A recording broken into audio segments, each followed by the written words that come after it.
13. But the other verses are very good to support and give us an idea of why there's verse 13 and what verse 13 is talking about. If you look back in verse 11, in the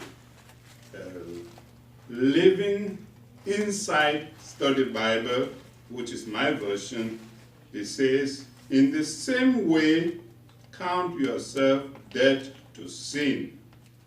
So, let's put it this way.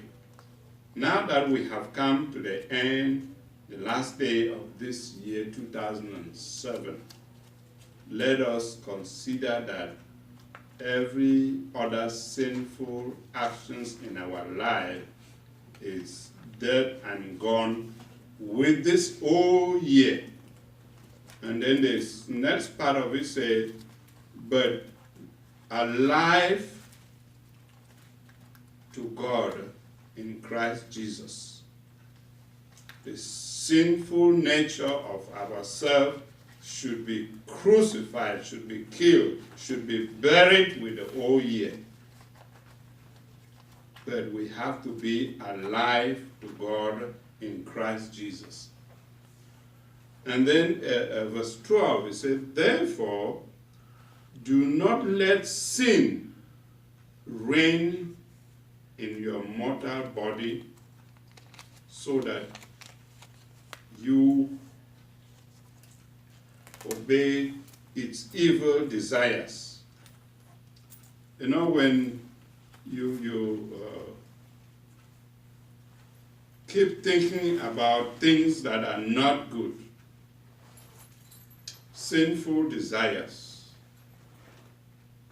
especially sinful desires that involve the body, chances are that one day you will get to commit those sins, because the evil desire will be in you and will keep pushing you. But when you allow Christ to take over, whatever you think is thinking of what to do that will glorify God, Christ will be in control. And then look at the verse 13. It said, do not offer the part of your body to sin. Do not make the part of your body an instrument of wickedness, but rather offer yourselves to God as those who have been brought from death to life. Jesus dying on the cross paid a penalty for us who are dead in sin to be alive in Christ Jesus. And so let's remember and make it a goal of ours, a point of duty, that no part of our body will be offered to evil, will entertain any sinful desires or actions, but that we will kill them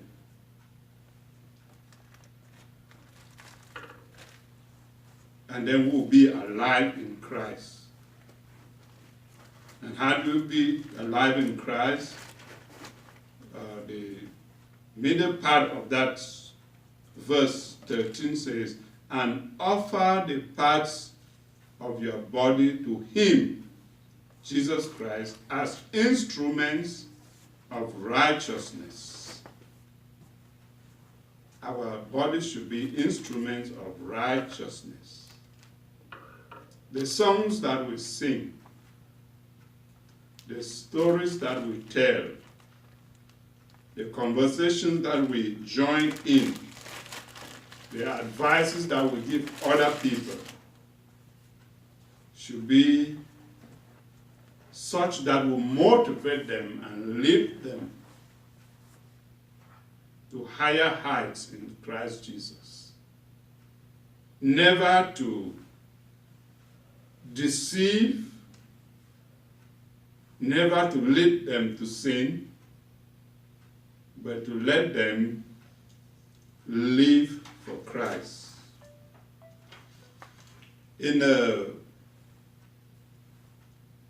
I want you to look at this passage, that verse 13, with a big topic, restoration of our salvation. Because God has given us salvation. But every day, the things that we say and do kind of discourages other people, especially those who know that we are Christians. Because Christ followers have to live a life like Christ. However, we've done so many things in the past, we've done so many things this year that are not pleasing to God. So we are asking God to restore us for this year. We have just a short time, so we cannot name all the things that need to be restored. I want to center on 3 only. The restoration of people, our friendships, ourselves,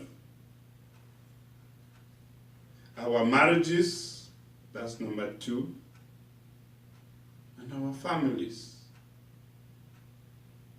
If you look around the world, there are so many people who are frustrated with themselves. And they keep comparing themselves to other people and getting disturbed, distracted, depressed. Design your own masters at SE. And the Bible reminds us that God made you as a special being, special person. God gave you a unique ability and a unique opportunity to be you and not to be other people, not to be someone else. And so one of the things you'll be working on yourself is that God, help me to be me in everything that I say and do. Let me give you some funny example. Preachers, we like to imitate other people who are succeeding. We would like to say the things that they say and do the things that they do. But when you go to imitate somebody, you simply imitate the person, and even everybody knows that that's not you. Because when the preaching time is over, they still meet you, they hear you, and then they know your language and the way you put your speech. So let's work on ourselves. Other people, when they are in the church, they behave church, they do church. When they are out of church, they behave the quartier, they behave the world, they become their natural man or woman. Our prayer is that God is going to restore us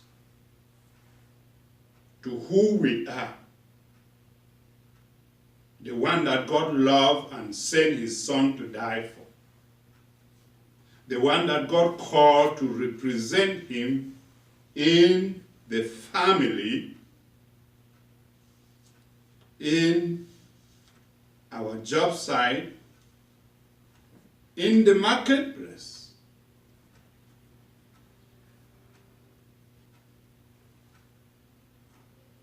I don't remember where I was getting that story. Okay, it came in the news at a thrift store.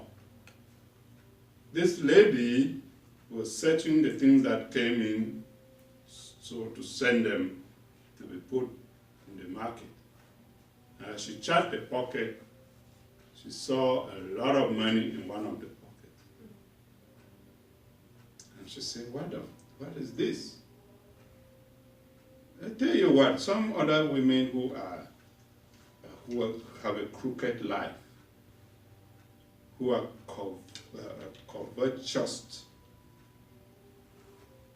they will see that money, they'll quickly hide it and take it home and maybe quit the job because it was a lot of money.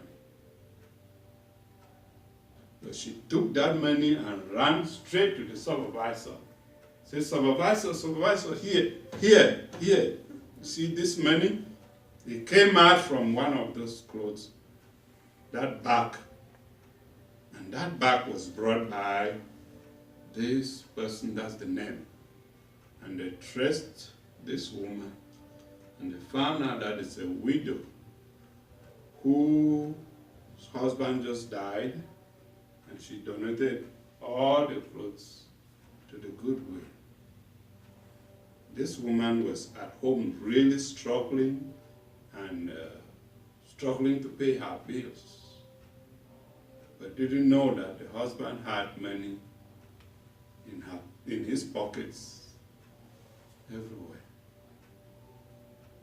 And that woman who brought that money, they took it to her and gave it to her. And she really appreciated it.